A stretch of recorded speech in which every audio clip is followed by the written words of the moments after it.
បងសពថ្ងៃដែលស្រឡាញ់អូនដូចទូកនឹងក្បូនសំដូនតាមគ្នាស្រឡាញ់គ្រប់ពេលវេលាមិនអាចបែកគ្នាមួយគ្នាបានឡើយចិនអូនសពថ្ងៃដែលស្រឡាញ់បង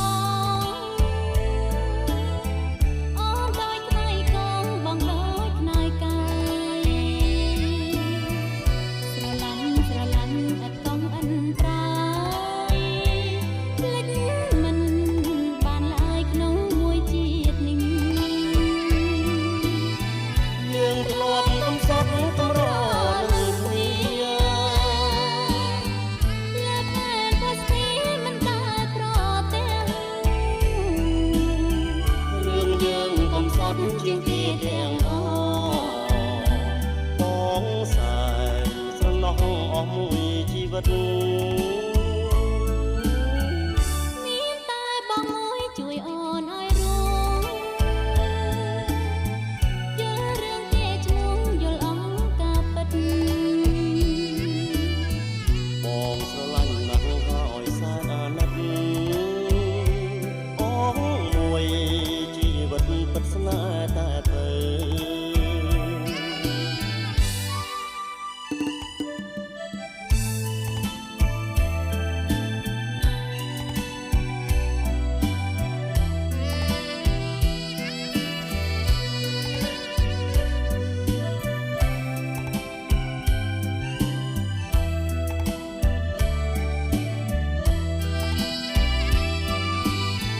យើងរាប់កំសត់កំរ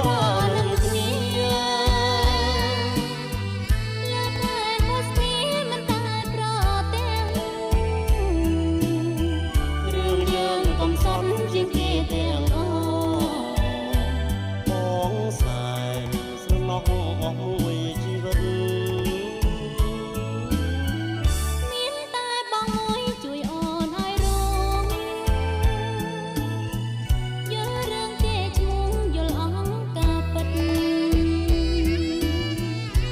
មស្រឡាញ់ណាស់ហើយសែនអាណិត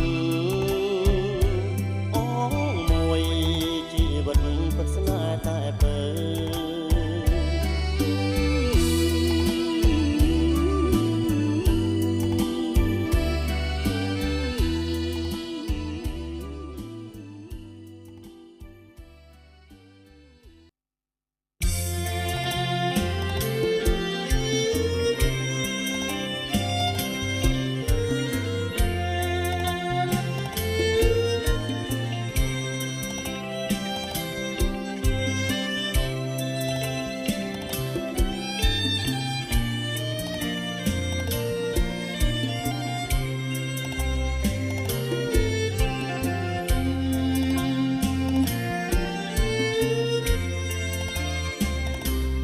ខ្ញុំរជងផុតជ្រងស្នេហាខានមានសោកាជារឿងទុក្ខារីរៃសូមលះហើយរួងអស់និស័យអស់និស័យដើម្បីកុំឲ្យតណ្ហាផ្ដន់ទៀតខ្ញុំជាជនសំណងជីវិតថ្លៃใจដល់ណាវាសនាស្ដាយលោកអត់មានតាដែលអស់សង្ខារយើងទាំងពីរឆ្លងផុតខានអំពើឋានអំពើរួមវាសនាសារឹងទល់ផុតផលពីអំរែកកម្មសូមប្រកាសដល់អង្គទេវតាជួយចាំរឿងស្នេហាកណ្ដាលដួងចិត្តនៃខ្ញុំសូមឲ្យចិន្តានៃបុព្វាក្រពុំមក บรวมมโนรม